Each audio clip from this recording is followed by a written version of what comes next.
Hello everyone, welcome to my YouTube channel. আজকে আমরা আলোচনা করব ক্লাস 11 সেমিস্টার 1 সিস্টার নিবেদিতার লেখা অমরনাথ গল্পটির এমসিকিউ কোশ্চেন অ্যান্ড আনসার, কিছু গুরুত্বপূর্ণ প্রশ্ন এবং উত্তর আমরা আলোচনা করব। তো চলো শুরু করা যাক। এমসিকিউ আজকে আমাদের প্রথম প্রশ্ন, Amarnath was taken from, Amarnath কোথা থেকে নেওয়া হয়েছে? তাহলে আমরা জানি সিস্টার নিবেদিতার লেখা the master as I saw him থেকে নেওয়া হয়েছে। তাহলে উত্তর হবে option A, the master as I saw him. Amarnath is a part of, আচ্ছা অমরনাথ কিসের অংশ? তাহলে the master as I saw him একটা বায়োগ্রাফি, তাহলে অমরনাথও কি একটা বায়োগ্রাফিরই অংশ। The except Amarnath is a type of, Amarnath হলো কি একটা ভ্রমণ কাহিনী, আমরা জানি অমরনাথ একটা ভ্রমণ কাহিনী, তাই কি ট্রাভেলার। পরের প্রশ্ন, Amarnath was published in, Amarnath প্রথম কবে প্রকাশিত হয়েছিল? আমরা প্রায় সবাই জানি, ঠিক আছে। অ্যাকচুয়ালি কি বলতো, অমরনাথ শুধু অমরনাথটা পাবলিশ হয়নি, পুরো গোটা গোটা যে বইটা আছে সেটাই পাবলিশড হয়েছিল, সেটা হয়েছিল 1910।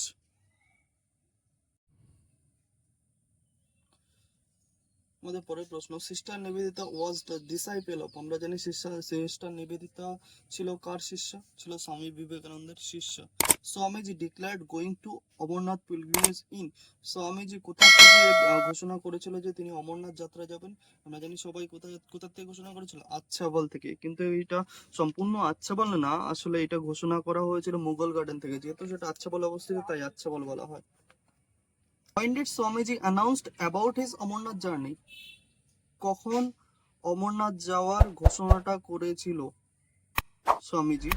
আমরা অবশ্যই জানি during an open air meal, খোলা উন্মুক্ত জায়গায় খাওয়ার সময় সেটা ঘোষণা করা হয়েছে। The term open air meal means outdoor dining, অবশ্যই উত্তর হবে কি আউটডোর ডাইনিং।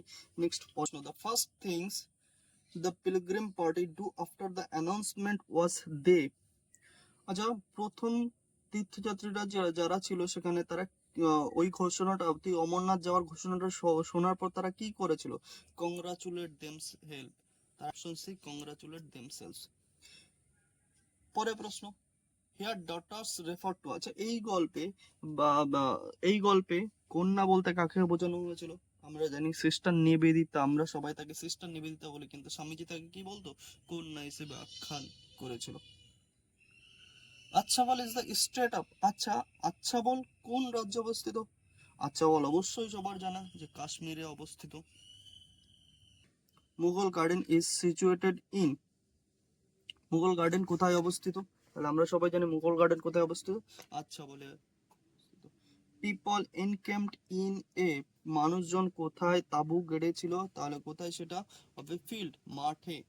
পরের প্রশ্ন, the tents of monks were the colour of, আচ্ছা সন্ন্যাসীদের যেই তাঁবু ছিল সেটার রং কেমন ছিল? সন্ন্যাসীদের তাঁবুর রং ছিল গেরুয়া। পরের প্রশ্ন, the pilgrims carried with them, আচ্ছা যে সন্ন্যাসী যে তীর্থযাত্রীরা ছিল তারা তাদের সাথে কি নিয়ে যেত? অবশ্যই আমরা সবাই যারা টেক্সট পড়েছে তারা খুব ভালোভাবে জানো, বাজার নিয়ে যেত। তো বন্ধুরা, কারো যদি এই টেক্সটের এই প্রশ্নগুলো দেখার পর যদি কারো কোথাও কোনো সমস্যা বা অসুবিধা হয়, তাহলে অবশ্যই আমাকে কমেন্ট করে জানাবে, আমি সবার সমস্যার সবার প্রশ্নের উত্তর দেব। The things that were sold in the market were, তারা যে বাজারটা নিয়ে যেত সেই বাজারে কোন কোন জিনিসগুলো বিক্রি হতো? তাহলে অপশন কি হবে? সি।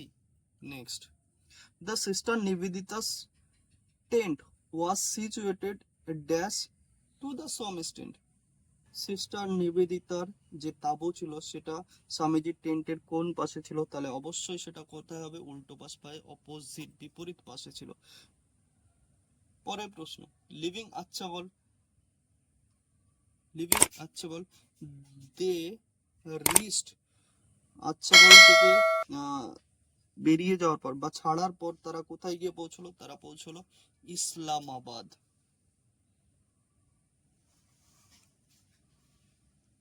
পরের প্রশ্ন, after Islamabad they went to, Islamabad থেকে যাওয়ার পর তারা কোথায় পৌঁছলো? তারা তারা গিয়েছিল কোথায়? ইসলামাবাদ থেকে তারা পরে কোথায় গিয়েছিল? Pawan. Pawan was famous for, আচ্ছা পবন কিসের জন্য বিখ্যাত ছিল? অবশ্যই কে কে জানো যে পবন বিখ্যাত ছিল কিসের জন্য? হোলি স্প্রিং গুলো, মানে পবিত্র নদীর ঝর্ণার জন্য। তাহলে এখানে উত্তর হবে কোথায়? Option D, holy spring. পরের প্রশ্ন, the natural beauty of Kashmir was compared to, কাশ্মীরের যে প্রাকৃতিক সৌন্দর্য আছে সেটা কার সঙ্গে তুলনা করা হয়েছিল? কাশ্মীরের প্রাকৃতিক সৌন্দর্যটা তুলনা করা হয়েছিল নরওয়ে অ্যান্ড সুইজারল্যান্ড, নরওয়ে আর সুইজারল্যান্ডের সঙ্গে। অপশন তাহলে সি। তাহলে আজকে আমাদের পরে প্রশ্ন, the right not mentioned by Swamiji was, আচ্ছা স্বামীজি কোন নিয়মটার কথা এখানে বলেনি বা তুলে ধরা হয় স্বামীর দ্বারা? তাহলে কি হবে? আমরা অবশ্যই জানি তিনি কি করতেন? কিপিং ফাস্ট, মানে একাদশী পালন করেছিলেন। টেকিং বাথ, স্নানও করেছিলেন। তাহলে কোনটা হয়নি? এখানে উত্তর হবে চান্টিং মন্ত্রস, মন্ত্র উচ্চারণের কথা তিনি বলেনি। How many people ascended the valley, কতজন মানুষ সে উপত্যকায় উঠেছিল? প্রথমেই একদম আমরা জানি যে কতজন মানুষ ছিল, কতজন মানুষ ছিল? 3000। তাহলে অপশন এ। নেক্সট পরের প্রশ্ন, on the first day they camped in, প্রথম দিন তারা কোথায় তাঁবু খাটিয়েছিল? তাহলে অবশ্যই তারা প্রথম দিন কোথায় তাঁবু খাটিয়েছিল? পাইন উড, এটা পাইন জঙ্গলে। পরের প্রশ্ন, দ্য মংস টকড অ্যাবাউট, সন্ন্যাস, আচ্ছা যে সন্ন্যাসী ছিল তারা কি নিয়ে কথাবার্তা বলতো? অবশ্যই আমরা সবাই জানি সন্ন্যাসী কাকে নিয়ে কথা বলতো? শিবা, মানে ভগবান শিবকে নিয়ে কথা বলতো। নেক্সট, দ্য তহসিলদার ওয়াজ, আচ্ছা তহসিলদার কে ছিলেন? তাহলে অবশ্যই সবাই জানো বা আমরা সবাই জানি কি তহসিলদার ছিলেন মুসলিমস। তাহলে অপশন বি, মুসলিমস। আমাদের পরের প্রশ্ন, the shrine is situated in, আচ্ছা শ্রাইনটা কোথায় ছিল? শ্রাইন মানে তুষার শিবলিঙ্গটি কোথায় ছিল? অবশ্যই সেটা কোথায় ছিল? গুহাতে ছিল। তাহলে উত্তর হবে B, cave. Pahalgam is known as, আচ্ছা পেহেলগ্রাম কিসের জন্য, কি নামে পরিচিত ছিল? অবশ্যই আমরা সবাই জানি যে পেহেলগ্রাম পরিচিত ছিল কি? The village of shepherd, the মেষপালকদের গ্রাম হিসেবে পরিচিত ছিল। দ্য ক্যাম্প, পরের প্রশ্ন, the camp halted at Pahalgam to, পেহেলগ্রামে তারা কিসের জন্য ক্যাম্প করেছিল? অবশ্যই আমরা কি জানি? টু কিপ একাদশী, একাদশী পালনের জন্য তারা দাঁড়িয়েছিল। নেক্সট পরের প্রশ্ন, the camper left behind only, আচ্ছা যারা তাঁবুতে থাকতো ক্যাম্পার তারা কি করতো? তারা তাদের পেছনে শুধু ফেলে রেখে যেত কি? Ashes of their cooking fires, তাদের যেই যে রান্না করার আগুনের ছাইটুকুই তারা কি করতো? শুধু ফেলে যেত, এছাড়া বাকি সব নিয়ে যেত। Entering the cave of Amarnath, the feeling of Vivekananda was of, Amarnath গুহায় প্রবেশের সময় বিবেকানন্দের যেই মনোপরিস্থিতি হয়েছিল বা ফিলিং, অনুভূতি হয়েছিল সেটা কি ছিল? অবশ্যই আমরা সবাই জানি যে কি? He saw Shiva in front of him. এখানে দেখো হি স শিবা অপশন দেয়া থাকলো, পরের অপশনে দেয়া আছে কি? He saw Shiva in front of him. তাহলে উত্তর কি হবে? He saw Shiva in front of him, সে শিবাকে তার সামনে পেয়েছিল, দেখেছিল। পরের প্রশ্ন, according to Swamiji standing in front of the ice lingam in Amarnath cave he received, আচ্ছা স্বামীজির মত অনুসারে standing in front of the ice lingam, বরফের লিঙ্গের সামনে দাঁড়িয়ে অমরনাথ গুহাতে সে পেয়েছিল কি? পেয়েছিল blessing, blessing to see future, ভবিষ্যৎ দেখার যেই আশীর্বাদ সেটা পেয়েছিল, নাকি the gift of Amar from Shiva, অমর হওয়ার আশীর্বাদ পেয়েছিল? সলভ এনি প্রবলেম, নাকি যে কোনো সমস্যার সমাধানের আশীর্বাদ পেয়েছিল? তাহলে কি হবে? Option C, the gift of Amar from Shiva, শিবের কাছ থেকে অমর হওয়ার আশীর্বাদ সে পেয়েছিল। পরের প্রশ্ন, the gift of Amar is, আচ্ছা এই যে যে উপহার অমর, এটা বলতে কি বোঝায়? নট টু ডাই এভার, কখনো মারা যাবে না। Not to die anyhow, কোনোভাবেই মারা যাবে না। Not to die until Shiva desire, যতদিন শিব না চাইবে ততদিন মারা যাবে না। নাকি not to die until he himself desire it? তাহলে উত্তর কি হবে? Not to die until he himself desire, যতদিন না পর্যন্ত স্বামীজি নিজে চাইবেন ততদিন পর্যন্ত তার কি হবে না? মৃত্যু হবে না। নেক্সট পরের প্রশ্ন, Amarnath is remarkable for its, আচ্ছা অমরনাথ কিসের জন্য সুপরিচিত? রিমার্কেবল ছিল কিসের জন্য? যারা বই পড়েছে তারা অবশ্যই জানো যে শেষ দিকে লেখা আছে Amarnath is remarkable for its simplicity and closeness two nature, এটা কি সাধারণ ভাব এবং কি প্রকৃতির কাছাকাছি থাকার জন্য এটা কি বিখ্যাত বা সুপরিচিত। পরের প্রশ্ন, the pilgrimage culminates on the day of তীর্থযাত্রা শেষ হয়েছিল কোন দিন?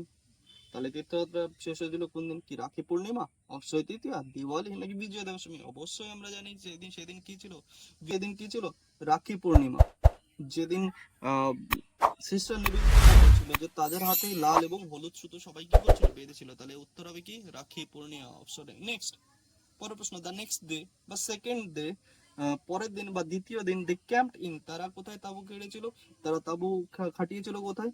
নিয়ার স্নো লাইন, তুষার লাইনের কাছাকাছি, নিয়ার জঙ্গলের কাছাকাছি, নিয়ার কেভ, সেই গুহার কাছাকাছি, নাকি বিসাইড এ ফ্রোজেন রিভার? তাহলে অবশ্যই আমরা জানি কি বিসাইড এ ফ্রোজেন রিভার, যেখানে তারা কি করছিল, প্রচুর পরিমাণে আগুন জ্বালিয়েছিল এবং সেই আগুন জ্বালানোর জন্য তাদের শিষ্যদের অনেক দূর থেকে কি আনতে হয়েছিল, জ্বালানি আনতে হয়েছিল। নেক্সট এবং লাস্ট কোশ্চেন, দ্য কার্বান heart revealed the secret of, আচ্ছা এই যে গুফাটি সেটা কিসের রিভেলড, কি তুলে ধরেন সবার সামনে, কি তুলে ধরেন, কিসের গোপনীয়তা তুলে ধরেন? কি অমরনাথের গোপনীয়তা, কৈলাস, নাকি ভগবান শিব, নাকি আহ মাতা কালীর? তাহলে অবশ্যই আমরা জানি কার, কৈলাস।